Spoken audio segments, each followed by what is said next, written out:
जय हिंद साथी, नमस्कार। जिनका भी आज ट्रिपल सी का एग्ज़ाम है उन्हें अभय एक्सेल कंप्यूटर की तरफ से बहुत बहुत शुभकामनाएं। आपका एग्ज़ाम बहुत अच्छा हो और सभी लोग एस ग्रेड से ट्रिपल सी का एग्ज़ाम टॉप करिए। और एग्ज़ाम से पहले ट्रिपल सी की 1100 प्रश्नों की महामैराथन क्लास को आप देख लीजिएगा। अगर आपके पास समय है तो आपके लिए वह क्लास बहुत ज़्यादा इंपॉर्टेंट है। और जिन्हें पीडीएफ की आवश्यकता है, वीडियो के नीचे 2000 क्वेश्चंस की पीडीएफ की लिंक दी गई है, वहां से पीडीएफ को डाउनलोड कर सकते हैं। दोस्तों, एग्जाम के बाद क्वेश्चंस आप हमें जरूर सेंड करिएगा। क्वेश्चंस अगर आप व्हाट्सएप पर सेंड करना चाहते हैं तो हमारा व्हाट्सएप कॉन्टैक्ट है 8181871106।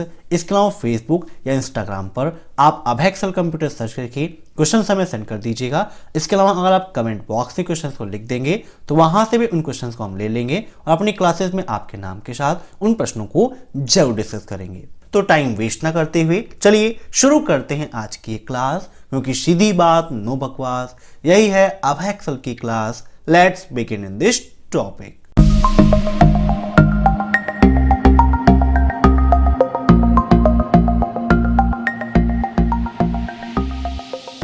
IVR stand for. IVR का पूर्ण रूप क्या होता है? ट्रिपल सी एग्जाम में काफी सारे फुल फॉर्म्स पूछे जाते हैं। ये क्वेश्चंस आपके लिए काफी इंपॉर्टेंट हैं, इसीलिए इन्हें मॉक टेस्ट के रूप में लेते रहिए और कमेंट बॉक्स में आंसर्स देते रहिए। वीडियो के लास्ट में आप जरूर बताइएगा कि आपके कितने क्वेश्चन सही हुए। तो IVR का फुल फॉर्म क्या होता है? Interactive voice response. क्या होता है दोस्तों? Interactive voice response. काफी इंपॉर्टेंट है आपके लिए। आइए देखते हैं आप next question. Artificial intelligence language में सबसे ज्यादा प्रयोग होने वाली प्रोग्रामिंग लैंग्वेज कौन सी है? आर्टिफिशियल इंटेलिजेंस का शॉर्ट फॉर्म क्या होता है? AI। कभी कभी एग्जाम में AI का फुल फॉर्म पूछा जाता है, तो क्या होता है? आर्टिफिशियल इंटेलिजेंस, जिसका हिंदी में अर्थ होता है कृत्रिम बुद्धिमत्ता। ठीक है, जिसके अंतर्गत क्या कार्य होता है? मशीनों को बुद्धिमान बनाने का कार्य चल रहा है।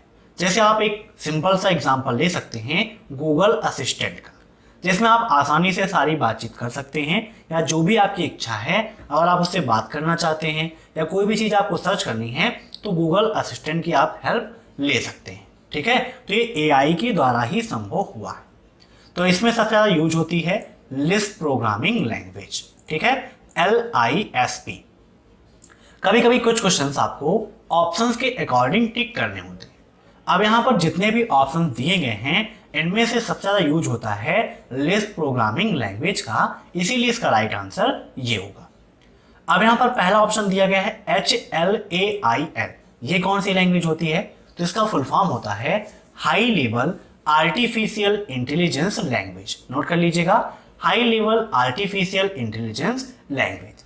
ऐसे यहाँ पर HTML दिया गया है। HTML का फुल फॉर्म होता है हाइपर टेक्स्ट मार्कअप लैंग्वेज। ठीक है, अगर आप HTML सीखना चाहते हैं तो उसकी वीडियोस आपको मेरे दूसरे चैनल पर मिल जाएगी, जिसे आप वीडियो देखने के बाद विजिट कर लीजिएगा। और HTML सीखना चाहते हैं तो आसानी से HTML आप सीख सकते हैं। अब देखते हैं नेक्स्ट क्वेश्चन। स्लाइड की डिफॉल्ट साइज कितनी होती है? लिब्रियोफिस इम्प्रेस में आपको स्लाइड मिल जाती हैं जिसकी डिफॉल्ट साइज ना ही 1 KB होती है, ना 256 MB और ना ही 1 GB। तो इसका राइट आंसर क्या होगा? ऑप्शन 4 नोटा, इनमें से कोई नहीं। अब नेक्स्ट, GIGO की क्या खासियत है? GIGO काफी बार पूछा जाता है, कई बार इसका फुल फॉर्म भी पूछता है और कई बार ये क्वेश्चन भी पूछता है। तो GIGO की क्या खासियत होती है? तो राइट आंसर क्या होगा इसका? इक्वेरेसी। ठीक है, और GIGO का फुल फॉर्म क्या होता है? Garbage in garbage out. ठीक है, गार्बेज इन गार्बेज आउट। अब इसका क्या मतलब होता है, थोड़ा इसे आप समझ लीजिए। दोस्तों, जैसे एक कहावत होती है, जैसी करनी वैसी भरनी। मीन्स जैसा आप कार्य करेंगे वैसा आपको फल मिलेगा। वैसे ही कंप्यूटर साइंस भी कहता है कि जिस प्रकार आप इनपुट देंगे उसी प्रकार आपको आउटपुट मिलेगा। अगर आप खराब इनपुट देते हैं तो वहां पर आपको अच्छा आउटपुट नहीं मिल सकता है। ठीक है, अब नेक्स्ट, इंटरनेशनल मुद्रा ट्रांजैक्शन के लिए किसका प्रयोग किया जाता है? इंटरनेशनल मुद्रा transaction means out of country. अगर देश से बाहर, आप अपने राष्ट्र से बाहर, नेशनल से बाहर कोई भी ट्रांजैक्शन कर रहे हैं तो उसे बोलते हैं हम इंटरनेशनल ट्रांजैक्शन। ठीक है, जिसके लिए हम यूज करते हैं स्विफ्ट कोड का। ठीक है, स्विफ्ट कोड की मदद से ही इंटरनेशनल ट्रांजैक्शंस होते हैं। अब यहाँ पर दिया गया है NEFT। तो NEFT का फुल फॉर्म क्या होता है, ये भी काफी एग्जाम में पूछा आता है। तो NEFT का फुल फॉर्म होता है नेशनल इलेक्ट्रॉनिक फंड ट्रांसफर। ठीक है, national electronic fund transfer, note कर लीजिएगा, काफी आपके लिए इंपॉर्टेंट है। ऐसे ही RTGS का फुल फॉर्म भी आपके एग्जाम में पूछा जाता है। तो RTGS का फुल फॉर्म होता है रियल टाइम ग्रॉस सेटलमेंट। क्या होता है, रियल टाइम ग्रॉस सेटलमेंट। तो दोनों क्वेश्चन ट्रिपल सी के लिए काफी इंपॉर्टेंट है, इन्हें आप नोट कर लीजिएगा। अब देखते हैं नेक्स्ट क्वेश्चन। एक स्लाइड में क्या 2 ट्रांजिशन लगा सकते हैं? तो बिल्कुल सही है, आप एक स्लाइड में एक से अधिक ट्रांजिशन लगा सकते हो, बिल्कुल ट्रू है। ट्रू एंड फॉल्स के भी काफी क्वेश्चंस आपके एग्जाम में आते हैं, इसीलिए इनको आप देखते रहिए और नोट करते रहिए और लर्न करते रहिए। अब नेक्स्ट, कर्व लाइन स्क्राइबर, ये क्या है बताइए। कर्व लाइन और स्क्राइबर, तो ये हैं आपके ड्रा कस्टम पैथ। कैसे हैं आइए दिखाते हैं। तो इसके लिए चाहें तो आप यहां से लिब्रे ऑफिस इम्प्रेस ओपन कर लीजिए, क्योंकि ये ऑप्शंस आपको प्रेजेंटेशन के अंतर्गत ही मिलेगा। ठीक है, इसको मैं आपको आसानी से दिखा देता हूं आपके पावर पॉइंट के अंतर्गत ही। लगभग दोनों ऑप्शंस वैसे होते हैं, लेकिन यहाँ पर ऑप्शंस आपको एक साथ दिए गए हैं। यहाँ पर आपको जाना है एनिमेशन में, कस्टम एनिमेशन, ऐड इफेक्ट, और यहाँ पर मोशन पैथ के अंतर्गत ऑप्शन आपको मिलेगा ड्रा कस्टम पैथ का। तो यहाँ पर ड्रा कस्टम पैथ में आप देख सकते हैं लाइन, कर्व और स्क्राइबर। ये क्या है, आपके ड्रा कस्टम पैथ के ऑप्शंस हैं। इसमें लाइन अगर आप चूज करेंगे तो आप ऐसे एक लाइन बना सकते हैं, है ना, लाइन के रूप में आप एनिमेशन लगा सकते हो। ठीक है, समझ में आ गया।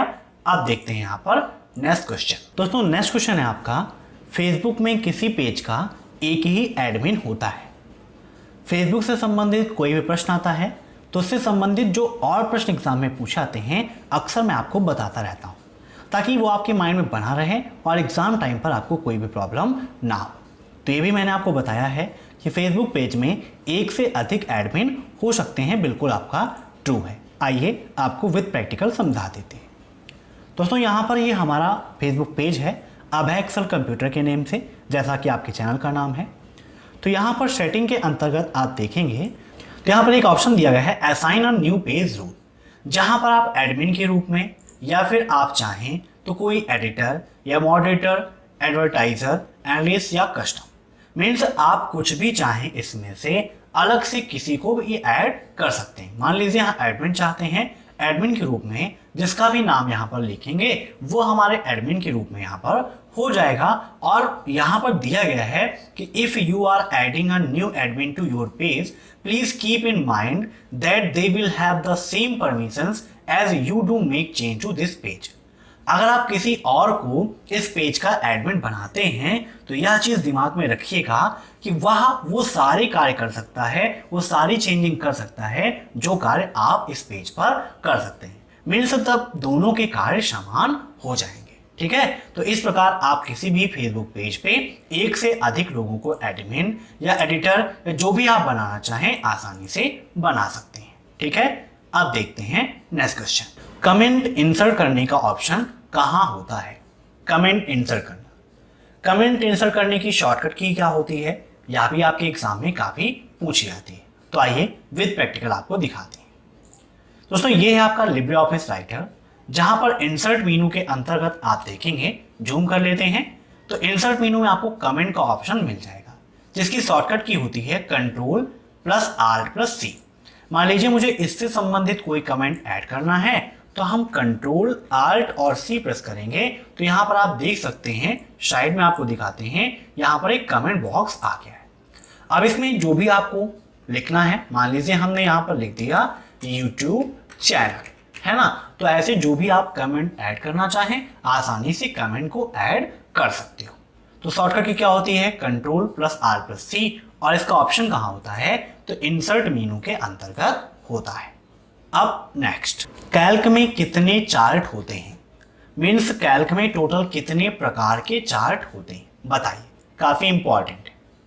तो आइए लिब्रे ऑफिस कैल्क ओपन कर लेते हैं और यहाँ पर आपको दिखाते हैं चार्ट का ऑप्शन। चार्ट का ऑप्शन आपको मिलेगा इंसर्ट के अंतर्गत। इंसर्ट में आप देखेंगे तो सेकंड नंबर पर आपको दिया गया है चार्ट का ऑप्शन। चार्ट पे हम क्लिक कर देते हैं तो यहाँ पर देखिए चार्ट विजार्ड का ऑप्शन ओपन हो गया है। जूम कर लेते हैं, जहां पर आपको चूज अ चार्ट टाइप दिया गया है जिसमें column, bar, pie, area, line, X Y sector, bubble, net net अलग है, stock, column and line. Counting किया आपने टोटल कितने हैं, तो 10 प्रकार के टोटल यहाँ पर चार्ट आपके होते हैं। नोट कर लीजिएगा कौन कौन से होते हैं, ये भी आपके लिए इंपॉर्टेंट है। कभी कभी एग्जाम में आता है कि कैल्क में बबल्स क्या होते हैं, तो बबल्स क्या है आपका चार्ट का ही एक प्रकार है, मीन्स एक चार्ट ही है। अब नेक्स्ट, यूपीआई में पी का क्या अर्थ है बताइए। तो यूपीआई का फुल फॉर्म क्या होता है, यूनिफाइड पेमेंट इंटरफेस। कई सारे क्वेश्चंस ऐसे आते हैं जिसमें से किसी एक वर्ड का फुल फॉर्म पूछ लिया जाता है। अगर आपको उसका फुल फॉर्म पता होगा तो आप किसी भी वर्ड का पूर्ण रूप बता सकते हैं। तो यूनिफाइड पेमेंट इंटरफेस होता है, तो यहां पर पी क्या प्रेजेंट करता है, पेमेंट को प्रेजेंट कर रहा है। तो राइट आंसर क्या होगा, ऑप्शन सेकेंड, पेमेंट। आइए देखते हैं अब नेक्स्ट क्वेश्चन। यदि मारुति सुजुकी एमआरएफ कंपनी से टायर खरीदती है तो इसमें कौन सा संबंध होगा। ट्रिपल सी एग्जाम में ऐसे क्वेश्चंस आते हैं और ये सारे क्वेश्चंस आपके लिए काफी इंपॉर्टेंट है। अब यहां पर मैं आपको समझाता हूं। देखिए मारुति सुजुकी क्या है, यह भी एक कंपनी। एमआरएफ क्या है, यह भी एक कंपनी है। मीन्स यहां पर जो लेन देन हो रहा है वह दो कंपनियों के बीच में हो रहा है, मारुति सुजुकी और एमआरएफ के बीच में। देखिए अगर टायर नहीं होगा तो मारुति सुजुकी जो है वो मारुति बनाएगी, तो बिना टायर के कार होगा नहीं, है ना। ऐसे ही एमआरएफ है, वो टायर तो बना रही है, लेकिन अगर मारुति सुजुकी नहीं लेगी तो एमआरएफ का टायर बनाने का भी कोई फायदा नहीं है। मीन्स ये क्या है, एक दूसरे के पूरक है।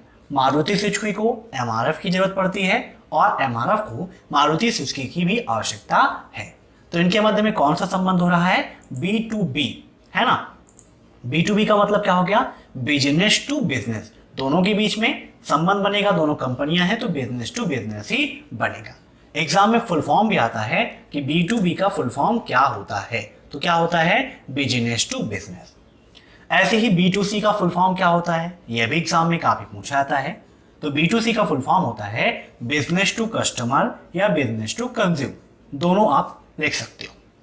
ऐसे ही C2B, C2C भी दिया गया है।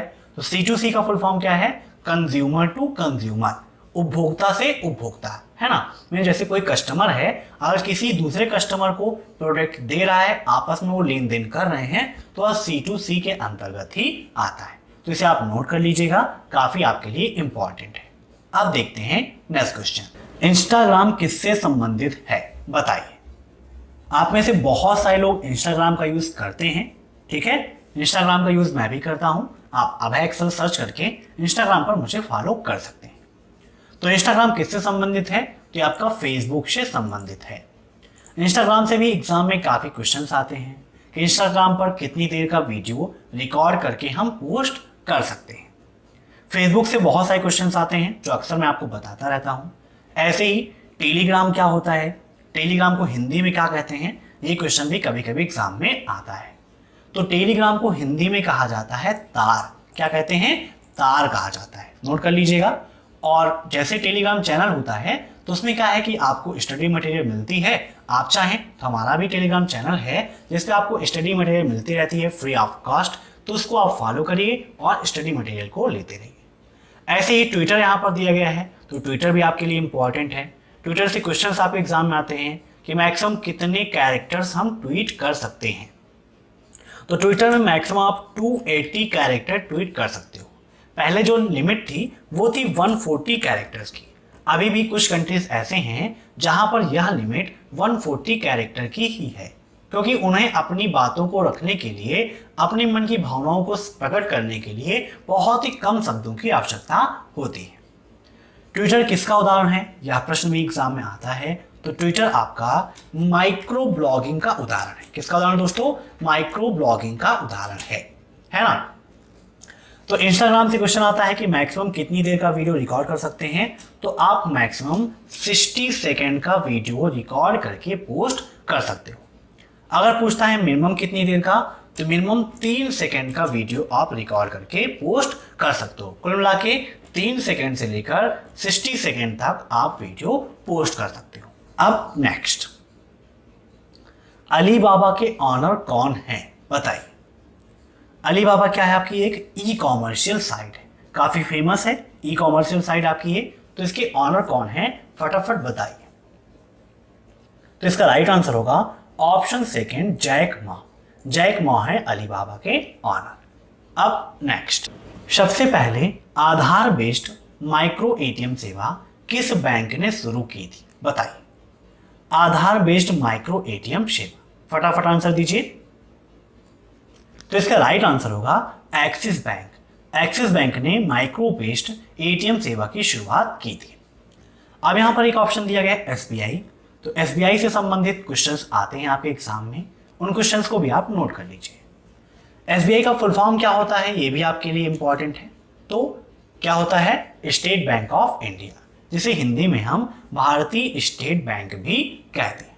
सार्वजनिक क्षेत्र का सबसे बड़ा बैंक कौन सा है, या क्वेश्चन एग्जाम में आता है, तो एसबीआई ही सार्वजनिक क्षेत्र का सबसे बड़ा बैंक है। तो आज की क्लास में बस इतने ही क्वेश्चंस। मैं आशा करता हूं कि आपको यह वीडियो पसंद आया होगा। अगर आपको यह वीडियो पसंद आया हो तो वीडियो को लाइक कर दीजिए। साथ ही साथ अगर आप इस परिवार में नए हैं तो इस चैनल को सब्सक्राइब कर दीजिए। Thanks for watching my video. फिर मिलते हैं नेक्स्ट क्लास में शाम को 7:30 बजे। तब तक के लिए बाय बाय।